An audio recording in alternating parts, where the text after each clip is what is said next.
Out in suburban Oklahoma, there is this quiet kid named Calvin Cetley. Everyone calls him Cal. He lives with his mom, Sharon, and basically buries himself in books, pulling straight A's without breaking a sweat. When it comes to high school, the guy flies totally under the radar. His inner circle consists of exactly one lifelong friend, his next-door neighbor Lou Lee. Oh, and Donald, an awkward classmate whose social skills are even worse than his. Sure, Cal and his mom share an unbreakable bond, but the kid constantly aches for a father figure. Back when the boy was barely walking, his dad, a legendary wrestling champ named Mack, lost his life in a devastating car crash. Cal never really got the chance to know him. Even though those memories are pretty hazy, he clearly sees the permanent scar it left on their family. His big brother, Mike, actually followed right in their dad's footsteps, dominating the mats as a multi-year champion. But losing Mack completely broke him. The two were inseparable, grinding through workouts, scouting opponents, and cutting weight side by side.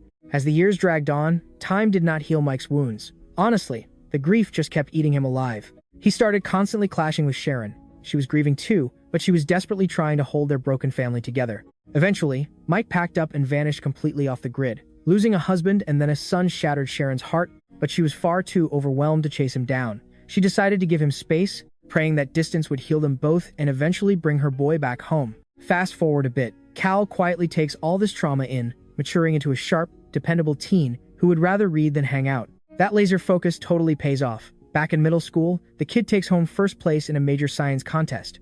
Now, instead of wasting the cash on video games like any normal teenager, he literally launches a thriving catfish business. It pulls in enough profit to support their household, making his mom incredibly proud. One afternoon down at the local pond, the teen is minding his own business, trying to repair a busted farm pump. Suddenly, the school jerk, Billy Marrow, jumps him. When Cal dares to fight back, Billy shoves him into the dirt and bolts. Left battered and bruised, he crosses paths with an elderly angler named Red. This guy practically materializes out of thin air, praising the kid's guts and telling him to never back down. Eventually, Cal limps back home to clean himself up. Feeling totally defeated, he pulls out his old comfort item, a worn-out memory box. He stares at faded snapshots of his dad, skims the grim police report from the crash, and questions if having a father around would have made him tougher. Suddenly, he hears Sharon coming through the door. Desperate to shield her from his struggles, he hastily shoves the stuff away and runs out with a fake smile. When they hug, she immediately spots his battered face and panics. He plays it off as a clumsy fall, swearing he is perfectly fine. "Someone beat you up. Give me a name." "Calvin," she demands. He jokes back, "What are you gonna do? Shoot him?" Meanwhile, miles away on a dusty Muskogee oil rig, Mike is about to face a brutal reality check. "Hate to do this, man, but you are fired." We reach total depth here. Over the following week, the boy's mind constantly drifts back to his missing brother and late dad.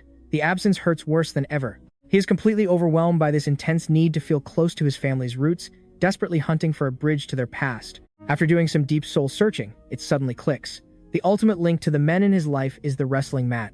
But there is a catch. Sharon absolutely despises the sport after all the trauma it brought them, so he keeps his mouth shut. Over the next month, he fakes a story about joining an after-school club just so he can sneak into the athletic center. Rather than jumping straight onto the squad, he hides in the bleachers, intensely analyzing every single move during practice. Eventually, he spills his secret to Luli, who secretly adores him and is thrilled to have someone in his corner. Finally, he gathers his guts to step off the sidelines and awkwardly approaches the instructor, stammering that he wants to learn. Clueless about their history, the coach pairs him up with Billy, instructing the veteran to go light and teach the rookie the ropes. But of course, that jerk sees a perfect opportunity to unleash hell. He absolutely demolishes the poor kid on the mat until the whistle finally blows. The coach quickly realizes they have bad blood. That evening at the dinner table, the guilt gets too heavy. He comes clean to Sharon about hitting the mats, explaining his strict diet to stay in the 135-pound weight class. When she questions where his bathroom scale came from, he casually mentions borrowing a spare from Donald. Soaking it all in, Sharon finally grasps the heartbreaking truth. Her boy just wants to honor his dad and feel connected to his lost brother. Yet panic gripped her soul. She'd already seen that obsession destroy the two men she cherished most. Sharon then reminds the boy he hasn't actually seen his older sibling in nearly 10 years. She stresses that this guy is essentially a stranger now, cautioning the teen against hoping his brother could somehow bridge the gap to their deceased dad. What fueled this deep resentment toward Mike? The young athlete pondered her warnings, though swallowing that bitter pill felt impossible. Days pass. Clinging to the desperate hope that his mom totally misjudged the whole situation, the boy tracks down his older sibling's location, making up his mind to finally drop by in person. Selling his mom a lie about crashing at Donald's place one afternoon, he sneaks out and catches a transit ride straight down to Muskogee. During the journey, his mind raced with endless scenarios about their long overdue reunion, sparking a tidal wave of burning inquiries inside his head. Arriving at his destination cut those swirling thoughts short. He had to shove the doubts away while navigating the streets to pinpoint that specific doorstep. Tapping on the front entrance, a random buddy of his brother waved him inside. Stepping carefully indoors, the fantasy shattered instantly. His older sibling looked mildly startled to spot the kid standing there, yet showed zero real warmth. Beyond that tiny flinch of surprise, the guy's face remained an unreadable, stone-cold blank slate. With zero inflection, he questioned the sudden visit, treating his own flesh and blood like some casual coworker passing through. The teen absorbed the freezing reception. However, rather than letting rage or crushing disappointment take the wheel, he offered some serious grace, convincing himself that this out-of-the-blue face-off was probably scrambling the older guy's brain just as badly. Following a few agonizingly stiff pleasantries, the younger sibling dropped the news about hitting the mats, pleading for some mentoring. Stammering about having real potential if coached properly, the crushing rejection that followed completely obliterated his spirit, though he scrambled to hide the pain. Rationalizing the letdown, he figured his mentor truly had a packed schedule, swallowing the harsh rejection like a champ while praying they could still forge a bond. The excuse was simple: things were just too crazy lately. Completely shattered, the boy dragged his feet out the door toward home, a sinking feeling suggesting his mom's harsh warnings were spot on. Back inside, the older sibling felt equally shattered, gutted by the reality that he had absolutely zero guidance to offer. Rooted to the sofa for hours, he spiraled into dark reflections over his life choices and who he'd become. Across town, driven by a fierce maternal instinct to save her youngest, Sharon marched into the athletic department, confessing she'd already watched the mat steal one son. Terrified of a repeat nightmare, she pleaded her case. Knowing her tragic history, the trainer offered genuine sympathy and comfort. He gently warned against yanking the kid from the roster, vowing to keep a hawk's eye on him. Meanwhile, totally wrecked by that disastrous reunion, desperate to vent, he dashed toward the lake, bumped into Red, and spilled all the heavy garbage, destroying his peace. Gotta hit the mats. Seriously. Yeah. Fast forward to the next major tournament. A 135-pound athlete snapped something, sending our rookie into a total panic spiral. He was the understudy in that exact same bracket. Shoved right into the spotlight, the panicked teen dialed his brother's landline, only to get the romantic partner instead. Desperate, he pleaded with her to pass along the message. His big debut was going down this upcoming Friday. Praying for a simple phone call before the deadline, the crushing silence stung deeply when the tournament day kicked off without a single word. Down at the mandatory scale check, the rookie practically trembled after scoping out his massive rival, suddenly questioning every single life choice that led him to that mat. Despite her absolute hatred for the sport, maternal loyalty won out. She surprisingly marched right into the bleachers to support him. Navigating the halls, her eyes locked onto the varsity legacy board, suddenly spotting her eldest son's name shining right there. Seeing his hardware and accolades, she stood completely frozen, swept away by heavy nostalgia for her firstborn kid.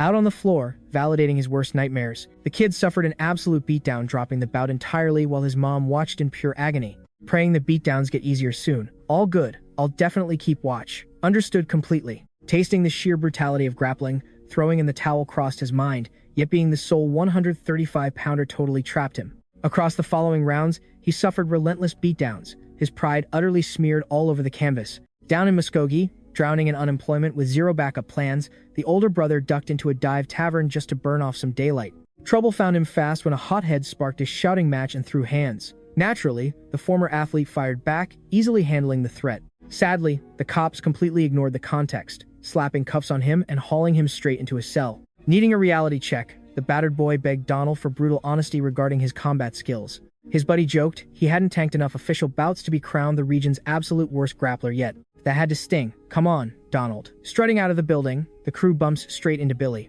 Of course, the guy loudly trashes Mike's reputation, shoving a hometown paper boasting the whole police bust right in his face. The 28-year-old Cetley caught serious heat after getting booked for a major physical altercation. Completely overwhelmed by this bombshell, Cal escapes to the water, casting a line just to silence his racing thoughts. Down by the river, he bumps into Red. The older local listens patiently to the kid's heavy baggage before dropping some serious wisdom. Listen, if you're hurting for your older sibling, trust me, he's hurting for you too. Fired up by that truth bomb, Cal bounces out of bed at dawn, sprinting over to hijack Luli's moped. Covering his tracks with a fib about early classes to his mom, he guns the engine straight for the Muskogee Justice Building. Inside, his brother's legal rep breaks down the mess, pleading with the bench to just let the guy off with a warning period. Right before the magistrate drops the hammer, the teenager steps up, demanding a chance to vouch for his flesh and blood. You have my absolute swear on this, neither of our faces will ever cross these doors a second time. That bold defense completely melts the older guy's walls. Once they get out, the boys head straight back to his pad to reconnect. So, what are you after? No clue, man. Nah, like, "What's for lunch?" Desperate to bridge the massive gap he left growing up, the veteran finally caves, promising to coach the kid on the mats. Back in town, facing a whole day of radio silence, an anxious Chiron hits the campus athletics center looking for him, only to totally panic when the kid is a ghost. Grasping at straws, Sharon tries to squeeze any clues out of Luli, but hits another massive brick wall. Slipping in later, the kid feeds his frantic mom some garbage excuse about hanging with the crew, before darting upstairs and locking his door. Having ditched training for weeks, causing his squad to literally surrender a bout in his division, he finally strolls back into the facility, gearing up to sweat. "Great job, man. We literally tossed a whole game thanks to your little vanishing act. Drop the ball one more time and you're permanently cut. Are we crystal clear?" The brothers immediately dive into a brutal, multi-week training camp. Grinding through the sweat and exhaustion side by side, those walls finally shatter and they actually start vibing together. Fueled by a fresh inner fire, the younger sibling absorbs every single drop of coaching like a sponge, completely obsessing over mastering the fight game. Noticing his brother is still jobless, the kid pulls a fast one and actually scores him a gig via his earth science teacher. The older guy is genuinely blown away. Seriously, who's parenting who here? Hanging out non-stop just cements this unbreakable new brotherhood between them. Nah, man, I'm just totally blindsided by someone actually having my back for once. The grueling prep sessions keep escalating, and before long, tournament day is knocking on the door. Eager to flex his new skills, the rookie begs his older brother to come watch the showdown live on campus. Totally caught off guard, the veteran hesitates before laying out the truth. He just can't stomach running into their mom or the neighborhood gossips right now. He's terrified they'll pry into his life post-glory days, and honestly, he has absolutely zero impressive updates to share. When the event kicks off, the kid channels his inner champion, drilling holes into his rival with a stone-cold glare at the scales. Slipping away to an empty hallway, he blasts his hype playlist to block out the noise and lock in his mental game. With Donald, Luli, and Sharon glued to the bleachers holding their breath, the whistle finally blows. Looking absolutely shredded, the rookie hits the circle and flawlessly executes every single move he drilled, completely dominating the bout. Meanwhile, totally off the radar, the older brother ghosts into the building, lurking in the shadows just to catch a glimpse of the action, and mirroring the exact same hype as the girls, he is absolutely beaming with pride over the kid's flawless victory. Across the bleachers, Red is blending into the background, quietly losing his mind with excitement as he roots for the young underdog. Trying to keep a zero profile, the veteran sneaks toward the exit right before the final buzzer lets the massive crowd loose. Slipping through the corridors, the ghosts of his own legendary past come rushing back, echoing off the locker rows where he used to be king. Over the following month, the rookie absolutely obliterates the competition, while his secret coach stealthily catches every single takedown from the shadows. Realizing the kid is becoming an absolute weapon, the older sibling starts plotting bigger stages. "Think I'm ready for the advanced pin setups yet? Not a chance." Fast forward several weeks, the campus formal is right around the corner with the whole school buzzing. Out of nowhere, Luli shoots her shot, asking the champ out, and he is totally down. Back at the house, even though she hasn't missed a single tournament, Sharon can feel this invisible wall building between her and her son. Desperate to prove she is his biggest fan no matter what, she finally pulls him aside for a real talk. Reading between the lines, the teen reassures his mom that he's actually thriving right now. "Whatever you're doing, it's definitely paying off. You look amazing." To spare his mom any extra heartache, the teenager keeps his secret workout sessions with his older brother totally under wraps. Eventually, the older sibling brings a seasoned grappler named Theo Gannett Henderson into the fold to boost their training camp. Over the following weeks, the kid completely dedicates himself to the grind alongside the veterans, dials in his nutrition, and visibly packs on some serious muscle. When the night of the formal finally arrives, Sharon realizes the young girl is surrounded by rowdy boys at home, so she decides to treat her. The matriarch welcomes her inside, beautifully styling her hair and applying her cosmetics while dropping some essential maternal wisdom. "Walk with your head held high. Let them come to you instead of doing the chasing. If only it were that easy." Meanwhile, at the gym, Nat pulls the troubled athlete away from the mats to gauge his mental state and see if he is coping okay.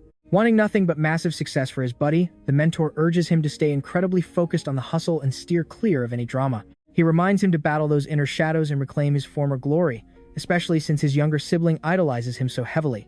Blown away by the kid's incredible work ethic and rapid improvement, the older sibling reveals a highly complex grappling technique, instantly hyping up the boy as they drill the hold together for several hours. Fast forward to the party, the pair finally start having a blast until that familiar jerk approaches the girl and launches into a string of cruel insults. Even though she tries fighting her own battles, her date steps up and effortlessly shoves the tormentor right down to the floor. Well, look how the tables have completely flipped. Leaving the venue, the teenagers stroll through the neighborhood, unpacking all the crazy drama that just went down. The newly confident teen promises he will absolutely always have her back, officially sparking their romantic journey together. Over in Muskogee, the exhausted athlete finally craves a break from his grueling routine, heading straight to a nearby tavern and orders a cold drink. But reality quickly hits as memories of his past arrest and that strict courtroom pledge flash right through his mind. Leaving the glass completely untouched, he throws down enough cash to cover the bill and immediately heads for the exit. Unfortunately, danger waits just past the doors as a bitter crew looking for payback over a previous brawl suddenly boxes him in. Desperate to protect his freedom and keep his clean record intact, he tries talking them down, but these guys simply refuse to listen. With words completely failing and fists suddenly flying his way, the cornered man has no choice but to throw down, dropping 2 attackers before taking a brutal hit that leaves him unconscious. By the following sunset, the younger sibling arrives at the gym expecting a typical session, only to be totally baffled by his mentor's sudden disappearance. Shrugging off the random no-show without letting his mind wander into worst-case scenarios, he figures his coach just got tied up and pushes through a solo workout before heading back. But walking through his front door, his blood runs absolutely cold listening to his furious mother screaming into the receiver. Within seconds, a massive screaming match erupts right inside the living room. With tension skyrocketing and voices echoing off the walls, the boy fiercely defends his sibling, swearing to their mom that it was a total setup and he absolutely has not touched a single drop of liquor in 4 entire weeks. Dropping an absolute bombshell that leaves her utterly reeling, the kid confesses about the secret athletic mentorship and credits all his recent incredible victories entirely to his older brother. "We share the exact same blood. I deserve to actually know my own family. What exactly terrifies you so much, Mom?" Over in a dingy holding cell, the battered athlete stews in his own misery, questioning why pure chaos constantly targets his life. Back at the residence, mother and son retreat to separate corners, needing a couple of hours just to let their boiling rage slowly burn out. After piecing the entire puzzle together in his head, despite lacking any real memories of that tragic day, he realizes every ounce of their toxic family trauma connects straight back to the car crash, pushing him to finally demand real answers. Tears instantly flood the widow's eyes the absolute second her departed partner is brought up, yet she gathers the immense strength to share the awful truth, revealing how the patriarch coached his eldest boy and never ever left his side. Roughly 10 years back, while the unstoppable duo was gearing up for a massive competition, the father had zero doubts about his boy absolutely destroying whoever stepped onto the mat with him. Even so, he caved to the teenager's idea of taking a road trip to spy on the rival camp just to gain an extra tactical edge before the showdown. Ignoring all the terrible gut feelings and a desperate warning from the mother to just stay home, those two stubbornly headed out into a vicious blizzard. Their vehicle spun entirely off the icy asphalt. The son miraculously got ejected to safety, while his dad perished in the wreckage. Talk about an unbearable mental burden to shoulder alone. Soaking in every single devastating word of that heavy confession, the grand mystery behind their shattered household suddenly makes total sense. He feels incredibly awful for the woman who clearly never healed from the nightmare, yet ultimately, his soul completely shatters for the outcast sibling carrying an endless ocean of blame, sorrow, and pure agony on his back. Finally getting why his older brother feels so completely empty inside. Soon after, Cal packs up with the squad and their coach, hitting the road to Tulsa for the regional championships. Back home, the kid's words are still eating away at Sharon. She finally chooses to trust Mike and step up to clear his name. Digging up the bar patrons who saw everything, she proves her boy was completely sober and got framed. Working the phones with the district attorney and parole board, she hammers out a plea deal. Sitting across from him behind bars, she breaks down. "I just want my boy back," she admits, "even if I have absolutely no clue how to fix this." Over in Tulsa, Donald and Luli are right there by Cal's side. They scream their lungs out from the bleachers as he dominates every single bout, cruising straight into the semis. But the victory tastes like ashes while his brother is locked up, prompting him to ditch the celebration and catch a ride back to town. Cut to Muskogee. With Mike finally a free man, Sharon drives him straight back to his place. Walking into that rundown shack breaks her heart, seeing the absolute isolation and misery her son purposely trapped himself inside. It clicks right then that reuniting this family was Cal's true mission all along. Closing the distance, she lays all her cards on the table. "You deserve better than this hole," she tells him. "Maybe I do not," he mutters. "Yes, you do," she fires right back. Watching him soak up that validation, she aches for the deep pain he's carrying. Pulling him into a tight, desperate hug, she finally offers the warmth he has been missing since their world fell apart. Rushing through the front door later that evening, Cal immediately hounds his mom for updates and feels a massive weight lift when he learns Mike is out. Once she catches wind of how well he crushed it at the tournament, she completely flips the script, hyping him up to get back on the mat. By morning, surrounded by the deafening roar of the arena, Cal retreats to the shadows, trying to find his zen and zone in for the upcoming brawl. Except that usual pre-fight routine totally backfires. The silence just proves the sport was never his true passion. His real fight was never about taking home a gold medal. It was purely about gluing his broken family back together. Looking at those empty seats where his mom and brother should be, crushing doubt sets in. Why even bother stepping out for the semis? Convinced he completely blew his one chance at fixing their broken bond, he cannot find a single reason to keep competing. Snatching up his duffel bag to bail on the whole event, he practically bumps right into Red. The old man had actually shown up. "I am tapping out," Cal stammers, claiming he never wanted any of it. "Get the win, kid. Just do not walk away." Red always seemed to drop in exactly when needed, like some kind of spirit guide. Fired up by that tough love, he commits to seeing it through, splashing cold water on his face to wash off the panic. Stepping back into the spotlight, he scans the crowd for his family. Spotting his mom chilling with his buddies brings a massive wave of relief, but the empty spot where Mike should be is a total gut punch. His brain immediately starts spiraling. Did he bail? Why blow off the most massive moment of his high school career? Was all that bonding completely worthless to him? Where did he screw up in trying to mend their fences? Getting lost in his own head completely wrecks his focus. He steps on the mat and gets absolutely trashed during the opening round. Barely surviving and just waiting for the misery to end, he glances up and catches Mike strolling into the bleachers, rocking the squad's gear. That single moment flips a switch in Cal's soul. The crowd goes wild as he channels that adrenaline, completely destroying his rival to secure the victory. During the breather, right before the championship bout, his older brother storms over to gas him up alongside their coach. "Awesome to have you here, man." They trade quick greetings, acknowledging how long it has been since they stood together like this. Way too long. Mike locks eyes with him, telling him to block out the noise and leave every drop of sweat out there. With the ultimate showdown just moments away, he backs off, letting the kid plug into his playlist, get his head right, and brace for absolute war. Catching up with their mom out in the hall, Mike is suddenly handed a massive present by Luli, who begs him to deliver it stat. Teaming up with Nat, the older brother hauls the mystery package into the locker room. Cal pops the lid and gets choked up, finding a custom embroidered ring jacket and an inhaler tucked inside. He lets out a breathless sigh, realizing that is classic Luli. Moments pass before the announcer booms his name. Strutting out in a fighter's gown, Cal steals the spotlight, flanked by Mike and Nat, while Donald ensures their arrival radiates pure swagger. Stepping toward the canvas, a distant nod between his older sibling and the veteran angler catches his eye. The revelation that follows completely shatters his reality. His father's legendary trainer. The old man actually built their legacy. Once the championship kicks off, Mike claims a seat beside him while arena loudspeakers blast a heroic tribute to the returning star. The teenager leaves absolutely everything on the mat. The silent arena watches every brutal shift, utterly captivated by the unpredictable, high-stakes clash. Despite enduring an agonizing brawl, the judges hand victory to his rival, crushing the immediate championship dream. Yet in his mind, the ultimate prize is already his, a broken household finally made whole. Overwhelmed with emotion, the underdog sprints toward his brother in pure appreciation before embracing Sharon and Luli. True triumph lives in the battles fought, not the gold secured. When the older sibling climbs up into the packed bleachers, thousands of fans erupt to their feet, delivering thunderous applause for his legendary athletic career. Visibly moved, the once-shunned champion absorbs every single second of this profound respect. A heartbeat later, shocking the entire building, his former bully steps forward to praise the performance, an honor accepted with absolute class.